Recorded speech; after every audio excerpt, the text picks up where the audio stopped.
எல்லாரும் பணம் இருந்தா நிம்மதியா வாழ்ந்துடலாம்னு நினைக்கிறாங்க.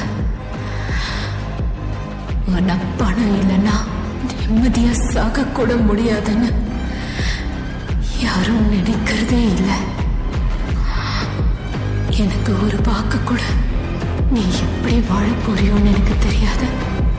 ஆனா சாகும் போது இந்த உலகமே மதிக்கிற பெரிய பணக்காரனா தான் சாகணும்.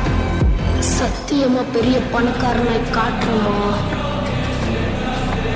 என்னதான்டா வேணும் உனக்கு? இந்த உலகம்